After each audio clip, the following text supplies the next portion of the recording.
నమస్తే తెలుగు న్యూస్కి స్వాగతం. రెండు తెలుగు రాష్ట్రాల మధ్య చిచ్చు రాజేసింది 2020లో అయితే ఇప్పుడు దానికన్నా పెద్దగా మంటలు అల్లుకున్నాయి, రాజకీయ మంటలు. రేవంత్ రెడ్డి ప్రకటనతో రేవంత్ రెడ్డి చంద్రబాబుతో మాట్లాడి నేను దాన్ని ఆఫ్ చేయించాను, రాయలసీమ లిఫ్ట్ ఇరిగేషన్ ప్రాజెక్టు ముందుకు వెళ్లకుండా అని అసెంబ్లీలో ప్రకటన చేస్తే దాన్ని వైసీపీ తమకు అనుకూలంగా మార్చుకుంది. చూసారా వాళ్ళిద్దరు మాట్లాడుకొని రాయలసీమ లిఫ్ట్ ఇరిగేషన్ ఆపేయించారు, ఎంత దుర్మార్గం చేశారో రాయలసీమ ప్రజలకి అని. వాస్తవానికి ఆఫ్ చేసింది ఎక్కడ? 2020లో ఏం జరిగింది? 2020 నుంచి కోర్టులకు వెళితే ఎన్జిటి పర్మిషన్స్ ఇవ్వకపోతే ఇప్పటి వరకు జగన్మోహన్ రెడ్డి అంటే తాను దిగిపోయే వరకు ఎందుకు కోర్టులకు మళ్ళీ వెళ్ళలేదు? ఎన్జిటిని మళ్ళీ ఎందుకు సంప్రదించలేదు? ఒక్కసారి కూడా జగన్మోహన్ రెడ్డి ఆ దిశగా ఎందుకు ప్రయత్నం చేయలేదు? కేసీఆర్కి మధ్య జగన్మోహన్ రెడ్డికి ఏం జరిగింది? కేసీఆర్కి జగన్మోహన్ రెడ్డికి మధ్య ఏం జరిగింది? వాళ్ళిద్దరూ మొదట రాయలసీమని రతనాల సీమగా చేద్దాం అనుకొని ఆ తర్వాత మళ్ళీ తెలంగాణ ప్రభుత్వం వైపు నుంచి కేసులు వేయాల్సిన పరిస్థితి ఎందుకు వచ్చింది? మళ్ళీ విరమించుకోవాల్సిన పరిస్థితి ఎందుకు వచ్చింది? అసలు వాళ్ళిద్దరి మధ్య ఏం జరిగింది? ఇప్పుడు రేవంత్ రెడ్డి అన్న మాటను పట్టుకొని చూసారా అని చంద్రబాబుని రేవంత్ రెడ్డిని బూచిగా చూపించే ప్రయత్నం ఎందుకు జరుగుతుంది? 2020 తర్వాత ఏం జరిగింది? గతంలో వైసీపీలో కీలక నేతగా ఉండి ఇప్పుడు బీజేపీలో ఉన్న national BJP panellist, media panellist Ravichandra Reddy గారు ఉన్నారు మనతో. నమస్కారం రవిచంద్ర రెడ్డి గారు. జల వివాదాలు కొన్నిసార్లు చాలామంది ప్రజలకి చూడడానికి కొంత ఇంట్రెస్టింగ్గా అనిపించవు. చాలా కొంచెం తెలుసుకోవాలని అనుకున్న వాళ్ళకి మాత్రమే లోపలికి వెళతారు, తెలుసుకుంటూ ఉంటారు. కానీ ఇప్పుడు ఇది ఇంట్రెస్టింగ్ అయింది. ఎందుకంటే రెండు రాష్ట్రాలు, తర్వాత కేసీఆర్ జగను, చంద్రబాబు రేవంత్ రెడ్డి ఇట్లా అయింది. మధ్యలో బీజేపీ అలా చూస్తూ ఉంది. ఆ రోజు అలానే చూసింది, ఈరోజు అలా చూస్తూ ఉంది. సరే, బీజేపీగా పక్కన పెడితే గతంలో మీరు వైసీపీలో ఉన్న నాయకులుగా, సీనియర్ నాయకులుగా జగన్మోహన్ రెడ్డికి కేసీఆర్కి మధ్య ఒప్పందం జరిగిన తర్వాతనే వాళ్ళు ఈ ప్రాజెక్టు రాయలసీమ లిఫ్ట్ ఇరిగేషన్ అని మొదలుపెట్టారు. ఆ తర్వాత వెంటనే బీఆర్ఎస్ దీనికి అడ్డం తిరిగింది. అసలు వాళ్ళిద్దరి మధ్య ఏం జరిగింది? ఆ తర్వాత జగన్మోహన్ రెడ్డి 3 ఏళ్ల పాటు దీని జోలికి ఎందుకు పోలేదు? జలం అంటే జీవం గోపి గారు. మనము జలం లేనిదే బతకలేం. అది రైతులు కావచ్చు, తాగునీరు కావచ్చు, సాగునీరు కావచ్చు. జల వివాదాలు అంతర్రాష్ట్రాల్లో ఏదైతే ట్రావెల్ చేస్తున్న కృష్ణానది పరివాహక ప్రాంతం కానీ, లేకపోతే గోదావరి పరివాహక ప్రాంతం కానీ, ఇవన్నీ కూడా ఖచ్చితంగా రాష్ట్రాల మధ్య నీళ్ల పంపిణీ ఒరిజినల్గా ఏదైతే ఆ నదికి సంబంధించిన నదీ జలాల పంపిణీకి సంబంధించిన బోర్డులు ఏవైతే ఏర్పాటైనాయో వాటి గైడ్లైన్స్ ప్రకారం పంచుకోవాలి. విడిపోయిన ఆంధ్రప్రదేశ్కి 69% కృష్ణా నికర జలాల మీద, తర్వాత 31% తెలంగాణకి ఇవ్వడం జరిగింది.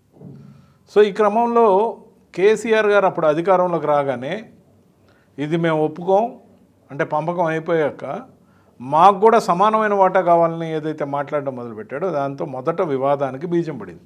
ఏది తెలంగాణకు ఆయన ముఖ్యమంత్రి అయ్యాక. కానీ ముందు సంతకం పెట్టింది మీరే అనేది కదా ఇప్పుడు కాంగ్రెస్ వాదిస్తుంది. కేసీఆరే సంతకం పెట్టారు అప్పుడు.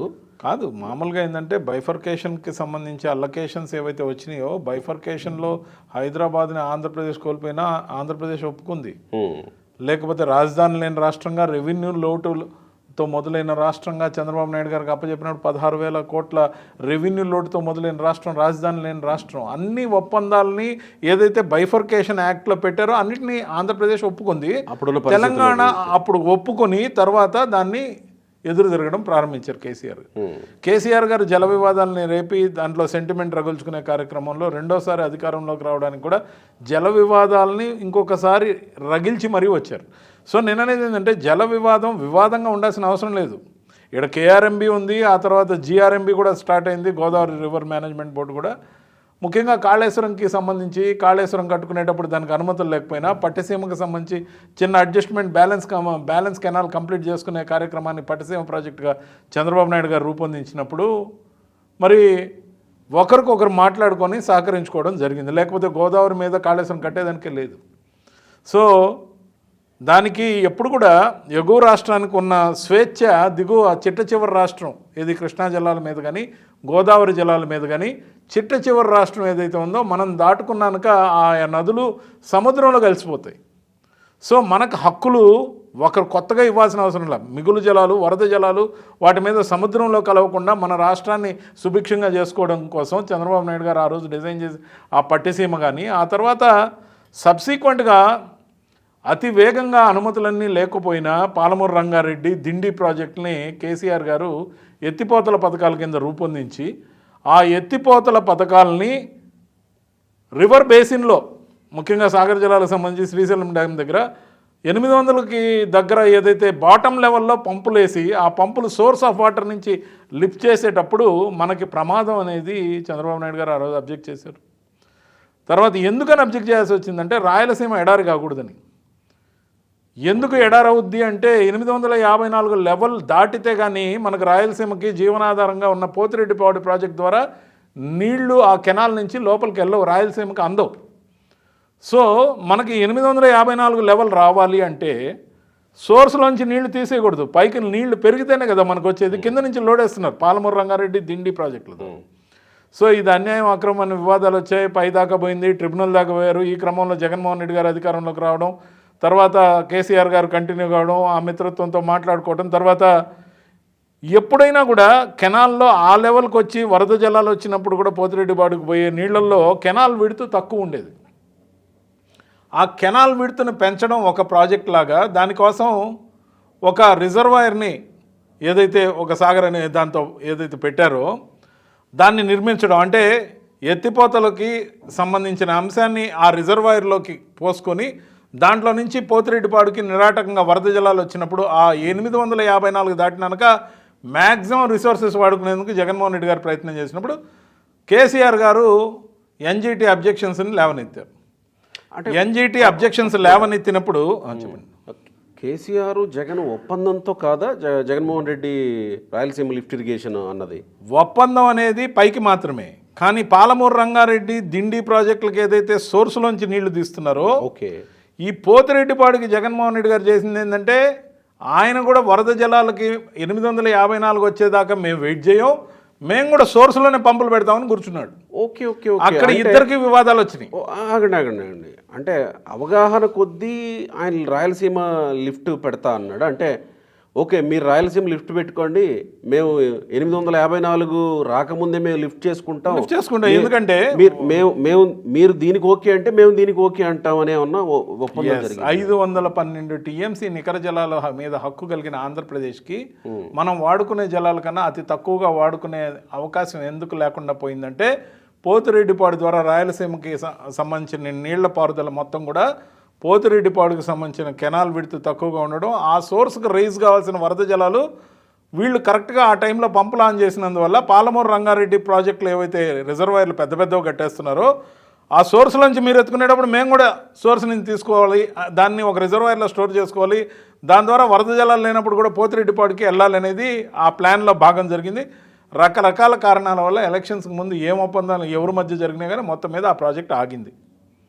ఆగిన తర్వాత అది ఏదో ఈరోజు ఆపేసినట్టు మరి రేవంత్ రెడ్డి గారు నేను చంద్రబాబు నాయుడు గారితో ఆపించి నేను గొప్ప పని చేసే తెలంగాణకు అనుకూలంగా ఎంత దూరమైనా కొట్లాడుతా అనేది ఒక హీరోయిక్ ఇమేజ్ కోసం ప్రయత్నం చేసే క్రమంలో ఆయన గురువుగా ఉన్న చంద్రబాబు నాయుడు గారిని బ్లేమ్ చేసే విధంగా ఏదైతే ఈ కార్యక్రమం జరుగుతుందో దానికి ఆజ్యం పోసే విధంగా బీఆర్ఎస్ నుంచి హరీష్ రావు గారు లేకపోతే మిగతా వాళ్ళందరూ అందుకొని ఏదైతే కథలు చెప్తున్నారో, ముఖ్యంగా చిట్ట చివరి రాష్ట్రంగా ఉన్న ఆంధ్రప్రదేశ్ గోదావరి జలాలు కానీ కృష్ణా జలాలు కానీ వరద జలాలని తీసుకునే హక్కు కానీ నికర జలాలని వాడుకోనప్పుడు వాడుకునే సమయ సందర్భాన్ని బట్టి కానీ పూర్తిగా హక్కులు ఆంధ్రప్రదేశ్కు ఉన్నాయి. ఈరోజు కూడా ఈ వివాదం చిలికి గానివానై సుప్రీంకోర్టు దాకా పోయింది.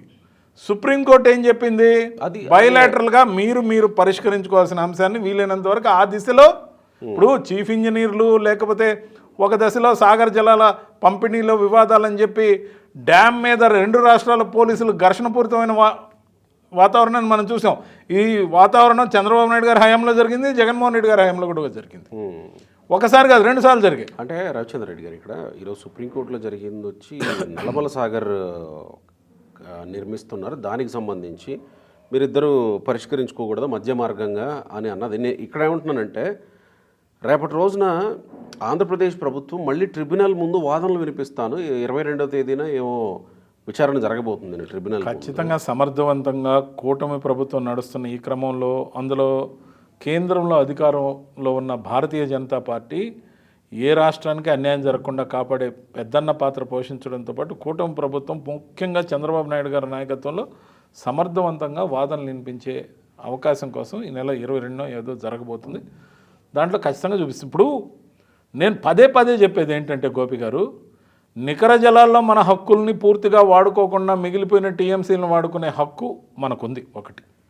రెండు, అది బేసిక్ పాయింట్ అండి. బేసిక్ పాయింటే మనకు కావాల్సింది గోపి గారు. బేసిక్ పాయింట్ మనకి దీన్ని రాజకీయ కోణంలో మీరు వెళ్ళి చూసుకోండి, నిజ నిర్ధారణ కమిటీ పంపించుకోండి. ఒక సీఎంగా ఉండి ఇంకో సీఎం గారితో మాట్లాడి వాళ్ళిద్దరి మధ్య జరిగిన ఒప్పందం అసెంబ్లీలో ఛాలెంజ్లు చేసుకునేదానికి వాడుకోవాల్సిన అవసరం లేదనేది రేవంత్ రెడ్డి గారు కూడా గ్రహించాలి. ఇప్పుడు రేవంత్ రెడ్డి గారు హీరోయిజం కోసం పోయి చంద్రబాబు నాయుడు గారిని బ్లేమ్ చేసిన విధంగా ఆ వ్యాఖ్యలు ఉన్నాయి. బ్లేమ్ చేసినట్టే అనుకో, అంతే కదా. ఇప్పుడు మాకు సంబంధం లేదని ఏపీ అంటుంది. ఇప్పుడు అవును కదా. ఇప్పుడు ఆయన నిజంగా మాట్లాడా, ఒప్పించాడా, ఆ ఒప్పందాన్ని ఓరల్గా ఏమన్నా చంద్రబాబు నాయుడు గారు దానికి ఏమన్నా సాక్ష్యాలు ఉన్నాయా? మీరు అసెంబ్లీ వేదికగా అసెంబ్లీలో జరుగుతున్న సమావేశాల్లో ఉన్న క్వశ్చన్స్ని ఆన్సర్స్ని వేరే విషయమైన టాపిక్స్ని డైవర్ట్ చేయడానికి జల వివాదాన్ని తీసుకొచ్చి నేను కాకుంటే ఆపించాను అంటే ఎందుకు ఆపిస్తారు? ఇప్పుడు మామూలుగా ఏంటంటే ఆ విధానాలన్నిటి మీద ఖచ్చితంగా కూడా సమర్థవంతంగా ట్రిబ్యునల్లో వాదనలు ఆంధ్రప్రదేశ్ నుంచి జరుగుతాయి. చంద్రబాబు నాయుడు గారు ఏ ఒక్క రాష్ట్రానికి మేలు చేసేదానికి కాదు, గతంలో ఆయన ఉమ్మడి రాష్ట్రానికి ముఖ్యమంత్రిగా ఉన్న వ్యక్తి. అటు తెలంగాణ బాగుండాలని కోరుకుంటూనే ఆంధ్ర ఖచ్చితంగా డెవలపింగ్ స్టేజ్లో ఉన్న ఆంధ్రప్రదేశ్లో పూర్తిగా సస్యశ్యామలంగా ఉండాలని కోరుకోవడం అనేది ముఖ్యమంత్రి గారి యొక్క బాధ్యత. ఆ పనిలో ఆయన ఖచ్చితంగా ఒక మాట ముందుకెళ్తారు. మీ పరిశీలనలో మీ దృష్టిలో ఉన్న అంశం చెప్పండి.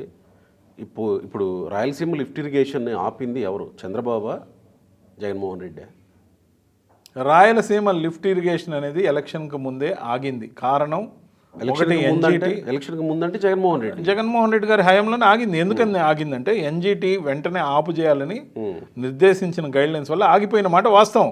కానీ దాన్ని తనకు అనుకూలంగా తీసుకొని ఈరోజు జగన్మోహన్ రెడ్డి గారినో లేకపోతే చంద్రబాబు నాయుడు గారినో లేకపోతే ఆంధ్రప్రదేశ్ ప్రభుత్వాలనో లేకపోతే అన్నింటినీ బ్లేమ్ చేసే విధంగా ఫక్తు రాజకీయం కోసం అసెంబ్లీలో మాట్లాడుతూ నేను నా పర్సనల్గా నా గురువు గారికి చెప్పి ఆపించానని చెప్పడం ఇది దుర్మార్గం. ముఖ్యంగా అసలు ఆపించే హక్కు అది వ్యక్తిగతంగా ఉన్న స్నేహాలకు అతీతం. అది జగన్మోహన్ రెడ్డి గారు కేసీఆర్ గారికి మధ్య ఉన్న కేటీఆర్ గారితో ఉన్న స్నేహమా లేకపోతే చంద్రబాబు నాయుడు గారు గురువుగా లేకపోతే రేవంత్ రెడ్డి గారు శిష్యుడిగా ఉన్నారనే దానికి పరిమితం కాదు.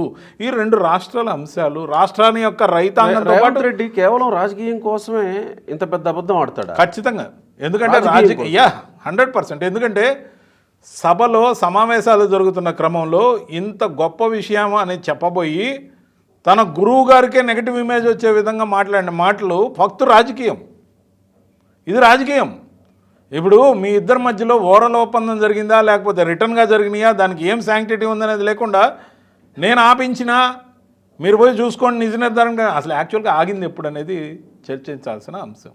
ఆ విషయం చెప్పలేదు. ఆ విషయం ఎందుకు చెప్తారు? చెప్పరు కదా. అలా కాదు కదా, అలా చెప్పరు. అందుకనే ఇవన్నీ కూడా జల వివాదాలు అనేవి జనంలో సెంటిమెంట్ రగిల్చే అంశాలు. అటు తెలంగాణలో సెంటిమెంట్ రగిలించే అంశాలు, ఇటు ఆంధ్రప్రదేశ్లో అప్పుడే రోడ్డెక్కుతున్న రాయలసీమ నాయకులకి ముఖ్యంగా జగన్మోహన్ రెడ్డి గారి పార్టీ నాయకులకి ఒక అంశం దొరికిందని చెప్పి అప్పుడే రోడ్డు ఎక్కుతున్నారు. సో ఇవన్నీ కూడా జరగాల్సిన అవసరం లేదు. ఖచ్చితంగా 22వ తేదీన ట్రిబ్యునల్లో ఆంధ్రప్రదేశ్ యొక్క వాదనని చంద్రబాబు నాయుడు గారు మరి కూటమి ప్రభుత్వం సమర్థవంతంగా వినిపిస్తుంది. ఈ గాలి వార్తలు రాయలసీమ లిఫ్ట్ ఇరిగేషన్ మీద వెనక్కి వెళ్ళలేదు ఆంధ్రప్రదేశ్ ప్రభుత్వం. ఎందుకు వెళ్తారు? ఇప్పుడు లిఫ్ట్ ఇరిగేషన్ అనేది మన హక్కు. వాళ్ళకి లిఫ్ట్ ఇరిగేషన్కి పాలమూరు రంగారెడ్డి దిండి మాత్రం పర్మిషన్స్ ఉంటే వాళ్ళు సోర్స్లోంచి వాటర్ ఎత్తుకుంటున్నప్పుడు మనం మాత్రం సోర్స్లోంచి ఎందుకు ఎత్తుకోము? మనం ఎందుకు రిజర్వాయర్లో వాటిని స్టాక్ చేసుకోము? వరద జలాలు ఉన్నప్పుడేమో 854కి రాకముందే మీరు నీళ్ళన్నీ కూడా కింద నుంచి తోడేస్తే అదే సోర్స్ నుంచి మనం కూడా తోడు రిజర్వాయర్లో పెట్టుకొని రాయలసీమని బ్రహ్మాండంగా డెవలప్ చేసుకోవాలనే కోరిక ఆంధ్రప్రదేశ్ ప్రభుత్వం యొక్క హక్కు, ఆంధ్రప్రదేశ్ ప్రజల యొక్క హక్కు, రైతుల యొక్క హక్కు. ఖచ్చితంగా కూడా ఆంధ్రప్రదేశ్ రైతాంగాన్ని కానీ ప్రజలను కానీ కాపాడుకునే అంశంలో ఎట్టి పరిస్థితుల్లో కూటమి ప్రభుత్వం వెనక్కి తగ్గదు. దీని మీద చంద్రబాబు నాయుడు గారు రేపు విదేశీయానం నుంచి వచ్చాక కేటగారికల్ వ్యాఖ్యలు కూడా చేస్తారు ఆల్రెడీ. రవిచంద్ర రెడ్డి గారు దీనిలో ఒక ఇదేంటంటే జగన్మోహన్ రెడ్డి కేసీఆర్ కలిసిన తర్వాతనే 2020లో ఈ ప్రాజెక్టు గురించి అనౌన్స్ చేశారు, జీవో తీసుకొచ్చింది ఆంధ్రప్రదేశ్ ప్రభుత్వం. మరి అప్పుడు బాగానే ఉండారు కదా. ఆ తర్వాత ఇద్దరు జల వివాదాల మీద కోర్టుల్లో కేసులకు ఎందుకు వెళ్ళారు, ఎన్జిటీలో కేసులకు ఎందుకు వెళ్ళారు, తర్వాత ఎందుకు ఆగిపోయింది? దీని మీద కేసు వేసి మళ్ళీ ఉపసంహరించుకుంది. ఒప్పందాలు ఓరల్గా జరిగాయి, కేసులేమో పబ్లిక్ కోసం కేసులు. ముఖ్యంగా ఏంటంటే రాజకీయం వేరు, రాష్ట్రహితం వేరు. రాష్ట్రహితం కావాలని కోరుకునే లక్షణం ఇద్దరికి ఉండుండొచ్చు, కానీ రాజకీయానికి పనికొచ్చే అంశాన్ని రెండు పక్కల నుంచి లాగితే కానీ ఆ టెన్షన్ రాదన్నట్టు. ముఖ్యంగా ఏదైతే కొట్లాట, పంచాయతీ లేకపోతే కేసులు ఏవైతే జరుగుతాయో, జలం అనేది సెంటిమెంట్ రగిల్చే అంశం, రైతులు వెంటనే రోడ్డెక్కే అంశం. ముఖ్యంగా రైతాంగంతో పాటు సాగునీరుతో పాటు తాగునీరు కూడా ఇబ్బంది కటకటలాడే అంశం. ఇలాంటి అంశాలని పూర్తిగా వివాదరహితంగా బైలాటరల్గా పరిష్కరించుకోవాల్సిన అవకాశం ఉన్న అంశంగా చూడాలి, కానీ దాన్ని రాజకీయం కోసం వాడడం మాత్రం దుర్మార్గం. అంటే రాజకీయం కోసమే అప్పుడు వాళ్ళిద్దరు వాడారు అని అంటారా? కేసీఆర్ 2020లో అది మొదలైంది, 2023లో ఎలక్షన్ వస్తుంది తెలంగాణలో. ఆ టైంలో ఏం చేయాలి? రాజకీయం చేయాలి. ఎలక్షన్కి ఒకరోజు ముందు నాగార్జున సాగర్ మీద పోలీసులు మాట్లాడుకున్న విషయం మనకు తెలియదా? వివాదం అయింది. సో జలం యొక్క సెంటిమెంట్ రాష్ట్రాలకి హితం చేసినా చేయకపోయినా రాజకీయంగా మేలు జరగాలనే ఆకాంక్ష కనపడింది. కానీ పోలీసులు ఇరు రాష్ట్రాల పోలీసులు కానీ ఇరు రాష్ట్రాల ఇంజనీర్లు కానీ ఒకరికొకరేం శత్రువులు కాదు కదా. కరెక్టే. సాధించగలిగారు వాళ్ళు? ఇద్దరు పోయారు కదా. 2023లో ఆయన, 2024లో ఈయన, ఇద్దరు పోయారు. అన్ని గమనిస్తారు, ఏది కరెక్ట్గా చేస్తున్నారు, ఏది కావాలని చేస్తున్నారు అనేది ప్రజలు విఘ్నులు. కాబట్టి దానికి ఆ రాజకీయం పండలేదు. Right sir, thank you.